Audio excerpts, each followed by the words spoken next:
Hi, everyone. Today we're going to continue our series of videos on depression management skills, and specifically focusing on ways of building your social support network in the midst of depression. Now, in previous videos, we've talked about the importance of having social support when overcoming depression, and we've talked about how your social support network isn't just an amorphous blob of people that just exist around you, but rather rings of circles of people with different levels of closeness to you. And by thinking about your social support network in this way, you can think about different ways of expanding and building your social network as a way of helping improve your mood and lift you out of depression. Now, we've already talked about one of the ways to expand your social support network, which involves reconnecting with people from your social network who you've lost touch with and who you may have let fall out of your social circle. But what we're going to be talking about today is ways of building a fulfilling social life, starting right where you are with the people you already know. Essentially, looking inward at your existing network of people and thinking about ways of deepening the connections that you already have with the people in your life. So, for example, maybe it's your neighbor with the really friendly dog who smiles and waves to you every day when you pass them by on a morning walk. Or perhaps you've noticed a friendly colleague at work with shared interests, but you haven't taken the initiative to connect more deeply with them. These are examples of existing connections waiting to be nurtured and potentially deepened. Now, in order to deepen your connections with other people, there's one principle that you need to focus on. And that principle is that you need to make relationships a priority. In our fast-paced lives, it's easy to let relationships slip by the wayside. But it's important to treat your connections, both existing and new, with the same value that you give to other important aspects of your life. And by consciously dedicating time and effort to nurturing and deepening relationships, you might be surprised at how your social life blossoms with deeper and more meaningful relationships. Now, this is something that takes time, patience, and consistent effort. But if you make a concerted effort and even set goals around deepening relationships, you'll find that your social connections get closer and you move people more towards those inward circles of your social network. So if you want to deepen your social connections, there are a number of ways that you can go about doing this and a number of tips that can help you get closer to the people in your life. And the first is to initiate genuine conversations, trying to get beyond just light small talk. Ask open-ended questions that show genuine interest in the other person's life, their hobbies, and their points of view. Listen actively to what they tell you and follow up on responses to create a meaningful dialogue.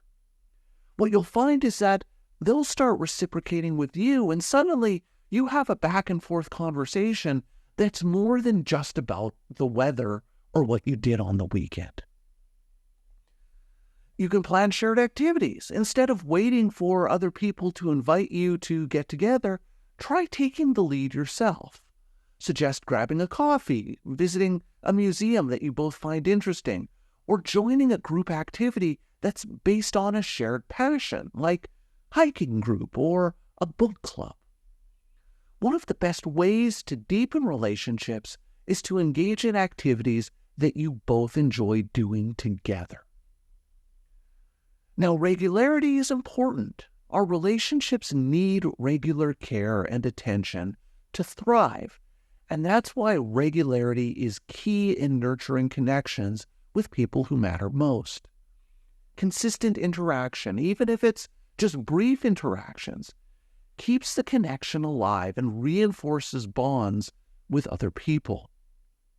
So schedule dedicated times, plan regular catch-ups, whether it's weekly phone calls or a monthly virtual movie night or getting together with the person for dinner on a quarterly basis. The scheduled interactions become anchor events, ensuring that you stay connected despite life's busyness.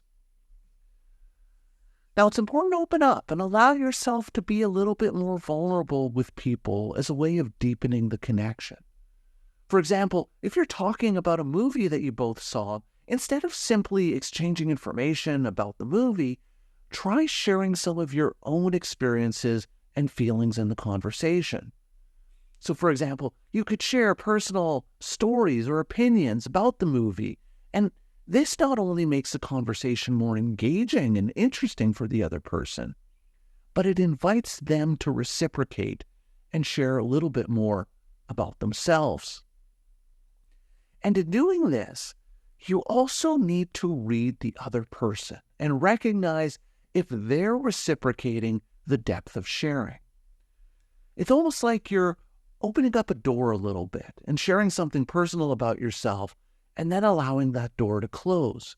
Then if they open up their door and share a little bit about themselves, it's a good indication that you can share a little bit more. What you don't want to do is to get into a situation where you're oversharing with the other person in an inappropriate way, which may cause them to back off or become uncomfortable because the level of sharing isn't the same as the level of the relationship. It's important to recognize that closeness equals vulnerability. This means being open and genuine with someone, sharing how you feel without fear of judgment.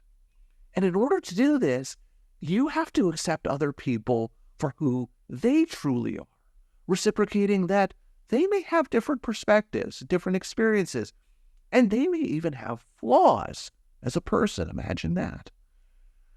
But that they don't need to change to become someone that you can get close to. Resist forcing your own beliefs or behaviors on other people, and in doing so, you reflect acceptance of them with your actions and not just your words. You can try combining activities. Find time to deepen relationships can feel like a constant effort, and so it can be helpful to strategically combine social interaction with activities you would otherwise do. So things like turning errands into adventures. Instead of solo shopping trips, invite a friend to join you.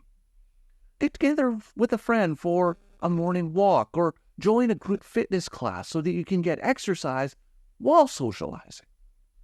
Watch your favorite show together or do baking together, things that you could do alone, but that you can also do and share with other people. So there are lots of ways to deepen relationships with other people. And if you can recognize any of these tips or suggestions as potentially being helpful, the idea is to first identify the people that you may want to deepen your relationships with. And once you identify 2 or 3 people, the next step is to then set some goals around specific things that you're going to do to try and deepen those relationships. For example, I'm going to talk to my friend about joining a weekly book club together, or I'm going to set the goal of inviting my friend to get together for coffee every first Saturday of the month. I'm going to call up a friend and see if they want to go grocery shopping together. These may seem like relatively simple steps, and you may wonder how this could possibly help with depression. But the more you do some of these things, and you begin to start noticing a deeper connection with some of the people in your social network, it can build your sense of connection and feeling supported, which can be critical in overcoming depression. And if you want to learn more about setting goals, not just for deepening social connections, but to address all areas of your life, I'd encourage you to check out this video.